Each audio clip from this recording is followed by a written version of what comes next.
আমার ভালোর জন্য কাজ করতেছি। আমার প্রিয় ভাইয়েরা, দুঃখজনক হলে যেটা সত্য সেটাই আজকে প্রকাশিত হচ্ছে যে আপনি যদি আমার জন্য ভালোর জন্য কাজ করেন, একটি গরিব মানুষ একটি অটো চালায়, তাকেও চাঁদা দেওয়া লাগে। একটি ভ্যান চালক রাস্তায় রোডের মধ্যে যদি গাড়ি চালাতে চায়, তাকেও চাঁদা দেওয়া লাগে। একটি বাস ড্রাইভার বলল, ভাই শান্তি নাই, তাকে যদি জিজ্ঞাসা করা হয় কেন, যে আমি যদি রংপুর টু ঢাকা চলে যাই, আমাকে নিম্ন হলে 10 জায়গায় চাঁদা দেওয়া লাগে, সুতরাং এই দেশের মধ্যে শান্তি নাই। এই মানুষটা যদি প্রশ্ন করে, ভাই আপনি আমি 2024 সালে আমরা যে যুদ্ধ করলাম ফ্যাসিস্টের বিরুদ্ধে, যুদ্ধ করার পর স্বাধীনতা অর্জন করলাম, স্বাধীনতা লাভ করলাম, কিন্তু আমরা আজও কোনো শান্তি পাইলাম না। শান্তি কোনটা পাইলাম আমার ভাইয়েরা? দিনের মধ্যে ছিনতাই হচ্ছে, দিনের মধ্যে ডাকাতি হচ্ছে, দিনের মধ্যে মানুষকে হত্যা করা হচ্ছে, মানুষকে জবাই করা হচ্ছে, আর এই খবরটা যে প্রচার করে তাকেও মেরে ফেলা হচ্ছে আমার ভাইয়েরা। আর এই সমস্ত মানুষ যদি আপনাকে আমাকে ভালো কথা বলে, তার মানে বুঝতে হবে এর ভিতরে মুনাফিকিতেই ভরা আছে। আল্লাহ তাআলা এই মানুষগুলো সম্পর্কে জানাই দিল, ও আমার গোলামেরা, আমি আল্লাহ তাআলা এই পৃথিবীর জমিনে মানুষ তৈরি করেছি। এই মানুষটা কি খাবে, এই মানুষটা কোথায় যাবে, এই মানুষটা কোথায় ঘুমাবে, এই মানুষটা কি করলে ভালো হবে, আমি আল্লাহ তাআলা তাদের জন্য একটি হ্যান্ডবুক দিয়েছি। সব সমস্যার সমাধান দিতে পারবে শুধুমাত্র কেবলমাত্র একমাত্র আমার আল্লাহর কোরআন। আল্লাহ তাআলা পবিত্র কোরআনুল কারীমের মধ্যে বলল, আলিফ লাম রা কিতাবুন আনসালনাহু ইলাইকা লিতুখরিজান নাসা মিনাজ যুলুমাতি ইলান নূর। সকলে বলছে আল্লাহু আকবার। আল্লাহ তাআলা বলল, তোমরা যে মানুষকে বলো যে কল্যাণের দিকে নিয়ে আসি, ভালো কথা বলো, সুতরাং তোমাদের মনের ভিতরে আছে শয়তানি, মনের ভিতরে আছে বাটপারি, মনের ভিতরে আছে দুশ্মনী। সুতরাং আমি আল্লাহ তাআলা আমার বান্দাদেরকে, আমার গোলামদেরকে আমি আল্লাহ তাআলা অন্ধকার থেকে আলোর দিকে ফিরে এসে এই জিনিসটা আমার দায়িত্ব। সুতরাং তোমরা যদি বলো যে কোরআন ছাড়া আমরা মানুষকে শান্তি দিতে চাই, কিয়ামত হয়ে যাবে, সূর্য পূর্ব থেকে পশ্চিম পার্শ্ব যদি ওঠে, পশ্চিমকালে সম্ভব না মানুষের শান্তি ফেরাইতে গেলে যেই জিনিসটার প্রয়োজন সেটাই হচ্ছে আল্লাহর কোরআন। আল্লাহর কোরআন ছাড়া এই পৃথিবীর জমিনে কখনো শান্তি কামনা করা যায় না আমার ভাইয়েরা। আল্লাহ তাআলা বলল, আলিফ লাম রা কিতাবুন আনসালনাহু ইলাইকা লিতুখরিজান নাসা মিনাজ যুলুমাতি ইলান নূর। আল্লাহ রাব্বুল আলামিন বলল, যারা মুমিন হবে, যারা ঈমানদার হবে, যারা আমাকে না দেখার পরেও বিশ্বাস করবে, আমি আল্লাহ তাআলা এই মানুষগুলোকে বেছে বেছে নিয়ে অন্ধকার থেকে আলোর দিকে নিয়ে আসবো। সকলে বলছি সুবহানাল্লাহ।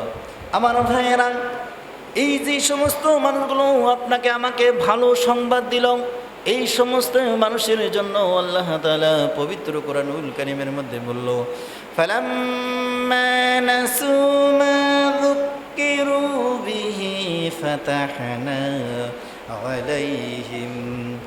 আলাইহিম আবওয়াবা কুল্লি শাই হাত্তা ইযা ফারিহু বিমা উতু আখাযনাহুম বাগতাতান ফাইযা হুম মুবলিসুন।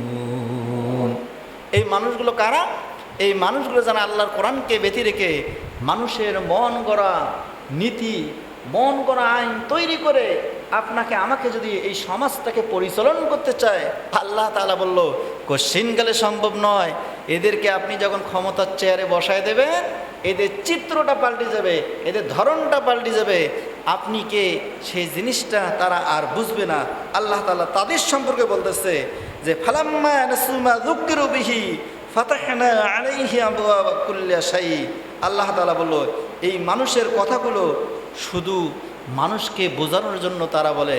তার মানে এখন বোঝা যাচ্ছে, এই যে যখন আমাদের ভোট শুরু হয়ে যাবে, আপনার দাঁড়িয়ে দাঁড়িয়ে ঘুরবে, ভালো ভালো কথা বলবে, আমি রাস্তা করে দেব, আমি ঘাট করে দেব, আমি ব্রিজ তৈরি করে দেব। কিন্তু আমরা দেখেছি ভোটও শেষ, আমাদের আর উদ্দেশ্যও নাই। দেখা যাচ্ছে এর উল্টা চিত্র হয়ে যায়। যখন আপনি আমি ভোট দিলাম, ভোট দেওয়ার পর তাদেরকে যখন ক্ষমতায় বসাই, এই মানুষগুলোর চিত্রটা হয়ে যায় উল্টো। তখন আপনাকে একটা কাজের জন্য, একটি সিগনেচারের জন্য যদি আপনি আমি যাই তাদের কাছে, টাকা ছাড়া তারা আর কোনো সিগনেচার দেয় না। আল্লাহ তাআলা তাদেরকে বলতেছে, এই মানুষগুলো তো হাত্তা ইযা ফারিহু বিমা উতু আখযনাহুম বাগতাতান ফাইযা হুম মুবলিসুন। আল্লাহ তাআলা বলল, এই মানুষগুলো ক্ষমতা পাওয়ার পর নিরীহ মানুষগুলোর উপর অত্যাচার করবে, জুলুম করবে।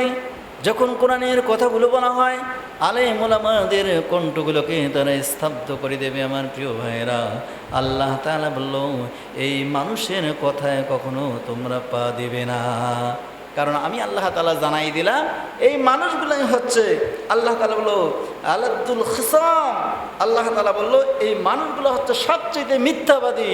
সুতরাং এরা শুধু আপনাকে আমাকে ব্যবহার করবে, ক্ষমতার লোভে পড়ে। তা আপনি আমি যখন তাদেরকে ভোট দেব, তারা আপনাকে ভুলে যাবে। আল্লাহ তাআলা বলল, এরা হচ্ছে সবচেয়ে মিথ্যাবাদী, এদের কাছ থেকে তোমরা সাবধান হয়ে যাও। এই সমাজের শান্তি ফিরাতে চাইলে সমাজ থেকে ঘুষ, দুর্নীতি, চাঁদাবাজি, ধর্ষণ, হত্যা, লুটতরাজ যদি তোমরা বন্ধ করতে চাও, শুধুমাত্র প্রশাসন দিয়ে এগুলোকে বন্ধ করতে পারবে না। বন্ধ করতে শুধু একটি জিনিস পারবে, সেটা হচ্ছে আল্লাহর কোরআন দিয়ে যখন এই বাংলার জমিনে আইন প্রতিষ্ঠিত হবে, তখন থেকে এই বাংলার জমিনে আর কোনো ঘুষ থাকবে না, আর কোনো চাঁদাবাদি থাকবে না, আর কোনো লুটতরাজ থাকবে না, আর কোনো ধর্ষণ থাকবে না। আমার প্রিয় ভাইয়েরা, আল্লাহ তাআলা বলল যে তোমাদের জন্য যে মেসেজটা দিলাম, এই শান্তিটা যদি তোমরা পেতে চাও, তাহলে তোমাকে যে কাজটা করা লাগবে, সেই কাতরা আল্লাহ তাআলা পবিত্র কোরআনুল কারীমের মধ্যে জানাই দিল, লাআল্লাহুম ইয়ারজিউন। তোমরা যদি ফিরিয়ে আসতে পারো, তাহলে আমি আল্লাহ রাব্বুল আলামিন এই শস্য শ্যামল বাংলাদেশটাকে আমি আল্লাহ তাআলা সোনার দেশে পরিণত করে দেব। সকলে বলি সুবহানাল্লাহ। আমার ভাইয়েরা, আল্লাহকে কই, আল্লাহ যদি আমরা কোরআন না মানি তাহলে আমাদের কি হয়ে যাবে? কারণ দেখা যাচ্ছে এই বাংলার জমিনে 92% মুসলমানের দেশ। এই 92% মুসলমানের দেশের মানুষগুলো ইসলাম কায়েম হবে, দিন প্রতিষ্ঠিত হবে, কোরআনের আইন বাস্তবায়ন হবে। এই মানুষগুলোকে জমিতে বলা হয়, ভাই আপনি কোরআনের পক্ষে আসেন, কোরআনের ছায়াতলে আসেন। এই মানুষগুলো কোরআনটাকে ওভারটেক করে, মানুষের তৈরি করা মতবাদগুলোকে তারা গ্রহণ করে। আল্লাহ তাআলা বলল, যারা মানুষের তৈরি করা আইনটিকে গ্রহণ করবে, আমি আল্লাহ তাআলা তাদেরকে জানাই দিলাম, ওয়ামাই ইয়াশু আন যিকরির রহমানি নুকাইয়িদ লাহু শাইতানান ফাহুয়া লাহু করিন। সকলে বলছে আল্লাহু আকবার। আল্লাহ তাআলা বলল, এই সমাজের ভিতরে শান্তি ফেরাতে হলে যেই কাজটা করা লাগবে, সেই কাজটা হলো লাআল্লাহুম ইয়ারজিউন। আমার তো কিতাব, আমার তো বিধান, এই জিনিসের কাছে যদি তোমরা ফিরে আসতে পারো, তাহলে আমি আল্লাহ তাআলা তোমাদের সমাজটাকে একটি শস্য শ্যামল সুন্দর একটি সমাজ তৈরি করে দেবো। সকলে বলি সুবহানাল্লাহ। আর যদি তোমরা কোরআনের আইন না মানো, কোরআন অনুযায়ী তোমার জীবনকে বাস্তবায়ন না করো, বাংলার জমিনে রাষ্ট্র ভবনে কোরআন প্রতিষ্ঠানের জন্য দিন কায়েমের আন্দোলন না করো, তাহলে আমি আল্লাহ তাআলা জানাই দিলাম, ওয়ামাই ইয়াশু আন যিকরির রহমানি নুকাইয়িদ লাহু শাইতানান ফাহুয়া লাহু করিন। আল্লাহ তাআলা আপনাকে আমাকে একটি মেসেজ দিচ্ছে, যেই মেসেজটা হচ্ছে তোমাদের সামনে একটি সুযোগ এসেছে। তোমরা যদি কোরআনের পক্ষে না লড়ো, কোরআনের পক্ষে যদি না আসো, কোরআনের ছায়া তলে যদি তোমরা আশ্রয় না নাও, তাহলে আমি আল্লাহ তাআলা জানাই দিলাম, ওমাইয়াশু আন যিকরির রহমান নুকাইয়্যিদ লাহু শাইতান, আমি আল্লাহ তাআলা এই সমাজটাকে শয়তান দ্বারা পরিচালিত করব। সকলে বলি নাউজুবিল্লাহ। আল্লাহকে বলি, আল্লাহ শয়তান তো দেখা যায় না, শয়তান দিয়ে কিভাবে সমাজটা পরিচালনা করবে? আল্লাহ তাআলা বলল, শয়তান তো হচ্ছে দুই প্রকার, একটা হলো মানুষরূপী শয়তান, আর একটা হলো প্রকৃত শয়তান। আল্লাহ তাআলা বললেন, এই পৃথিবীর জমিনে আমি আল্লাহ রব্বুল আলামিন যখন মানব জাতি সৃষ্টি করলাম, এই সৃষ্টি লগ্ন থেকে জাতি হচ্ছে দুইটি, একটা দল থাকবে আল্লাহর পক্ষে, আর একটা দল হবে শয়তানের পক্ষে। আমার ভাইয়েরা, আজকে কোরআন অনুযায়ী আমরা জানতে পারলাম, আল্লাহ তাআলা বলল, এই কোরআনটাকে যেন ওভারটেক করে চলবে, তাদের কি হবে, তাদের কি অবস্থা হবে? আল্লাহ তাআলা বলল, ফালাম্মা নাসু মা যুক্কিরু বিহি যুক্কিরু বিহি ফাতাহনা আলাইহিম আবওয়াবা কুল্লি শাই। এই মানুষগুলো কোরআন ছাড়া সমাজকে কখনো পরিবর্তন করতে পারবে না। আমার ভাইয়েরা, তাহলে আপনি আমি শয়তানকে দেখতে পারি নাই। আল্লাহ তাআলা বলল, যুগ সৃষ্টি থেকে মানুষ হচ্ছে দুই ভাগ। বলেন তো মানুষ কয় ভাগ? মানুষ হচ্ছে দুই ভাগ, একটা দল হবে শয়তানের পক্ষে, আর একটা দল হবে রাসূলের পক্ষে। আমার প্রিয় ভাইয়েরা, এইখান থেকে মানুষ কিভাবে দুই ভাগ হয় আপনাকে আমাকে